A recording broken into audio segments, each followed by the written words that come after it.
There is a moment in every founder's journey that feels exciting and terrifying.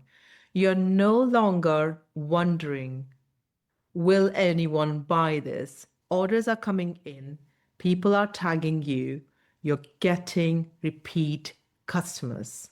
And yet, behind the scenes, it feels like a mess. You're juggling production, customer emails, social media, shipping, finances on your own. You're answering DMs at midnight, scrolling through your phone for the next piece of content. You're packing orders on the floor of your living room.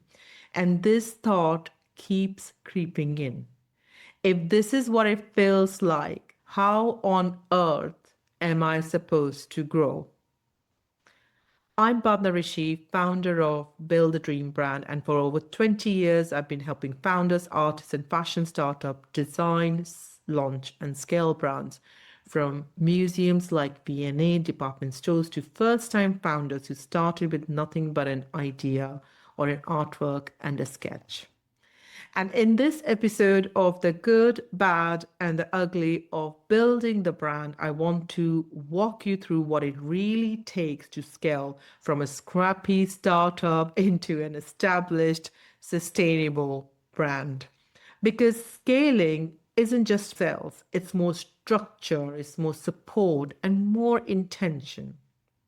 So, first, let's talk about how it might be time to scale. Some signs could be that you have consistent demand, not just one lucky drop. You are frequently selling out. You spend most of your time putting out fires. You're hitting the limit of what you can physically and mentally do alone. And you catch yourself thinking, if I had more help or better systems, I could grow this. Scaling doesn't mean you need to have everything perfect, but it does mean you have moved past the is there a demand stage into how do I serve this demand without burning out or breaking my business. And here's something I want you to really hear. Sales without systems will not make you happier. In fact, it often creates chaos. Customer email slips through the cracks.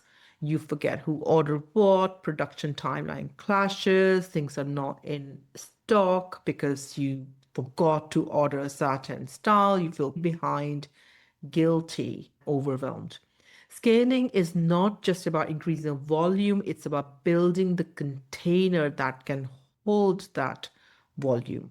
Ask yourself, if I doubled my orders next month, what would break first? Production, customer service, shipping, or my sanity? That's where you need to start building systems.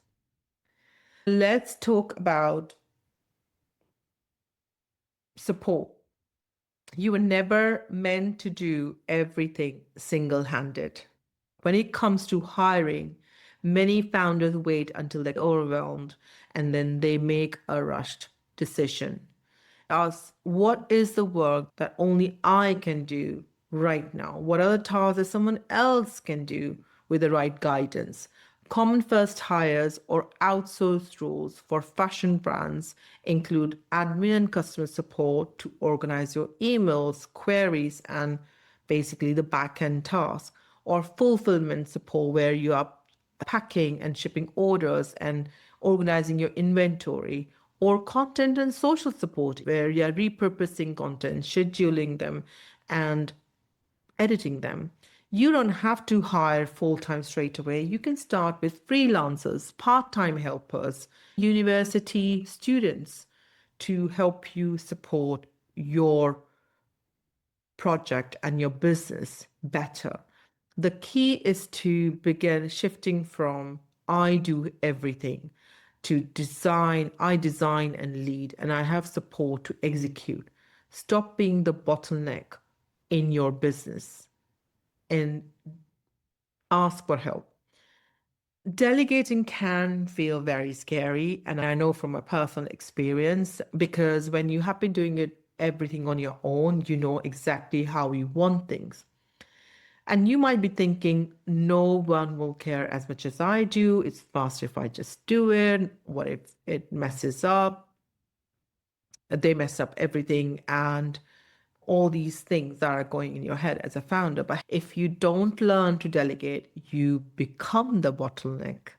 To delegate effectively, start small, hand over one clear task at a time, and document what you do in simple steps.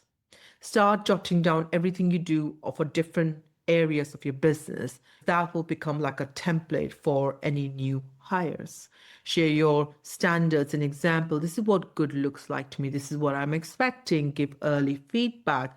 Correct them when necessary. And remember, your first hire is not a mind reader. They're learning how your brand works. Give them room to grow into a role, just like you grew into being a founder for several months or years.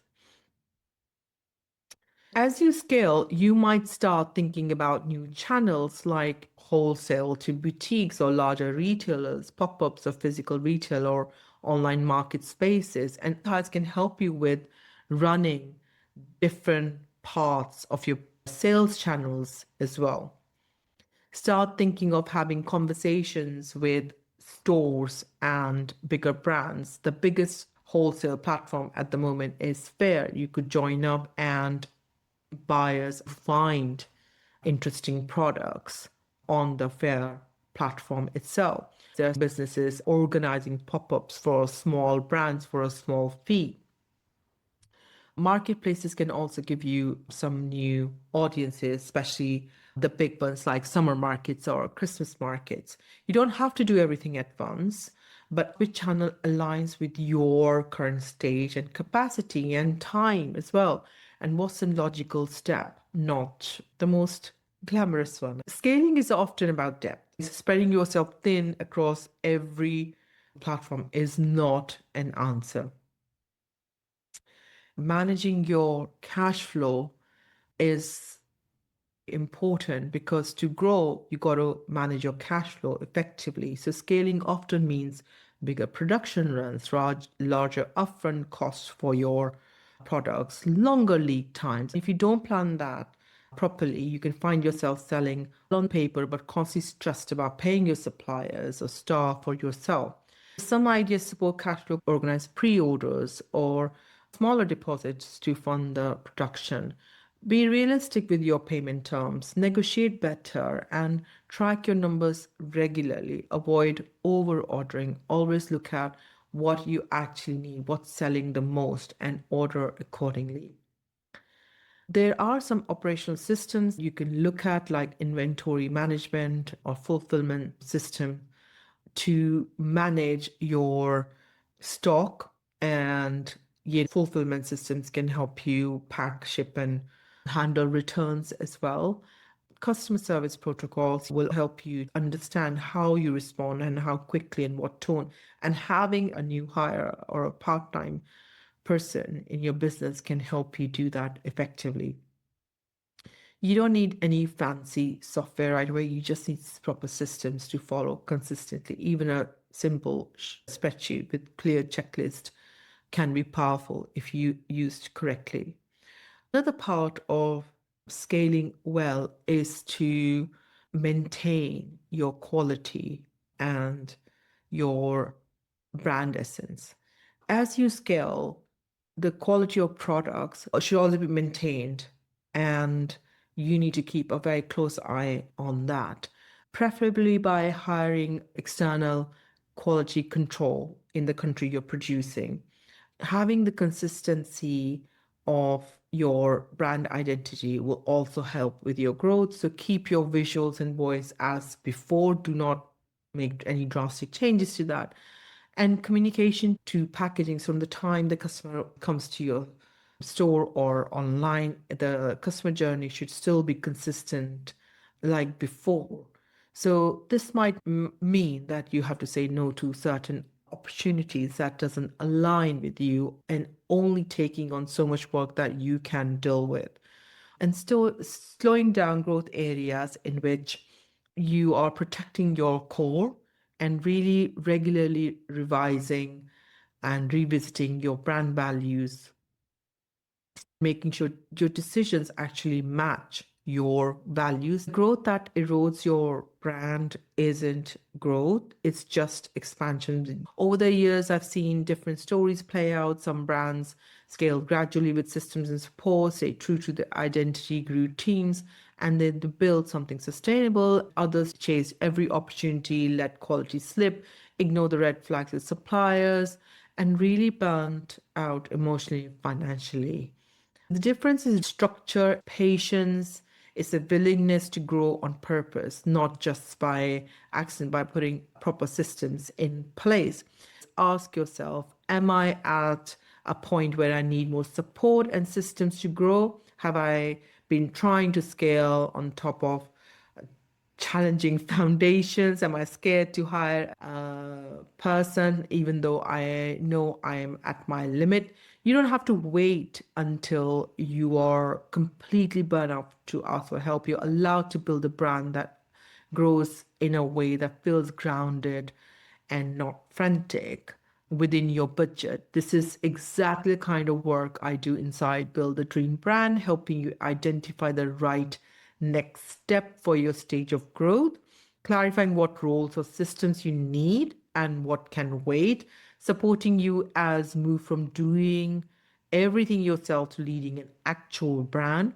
If you like some support with scaling, you will find a link in the show notes where you can download a free Ready to Scale, like a self audit checklist to assess where you are, or book a call with me so we can have a look at your brand and your capacity and your next chapter together.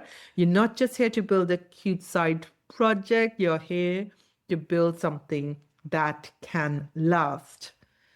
Thank you for listening to this episode of The Good, Bad, and the Ugly of Building the Brand. In the next episode, we'll explore working with artists and licensed artwork and building a business. Until then, remember, scaling isn't about bigger, it's about becoming more supported, more structured, and more true to the brand you set out to build. Until next time, keep going and keep building.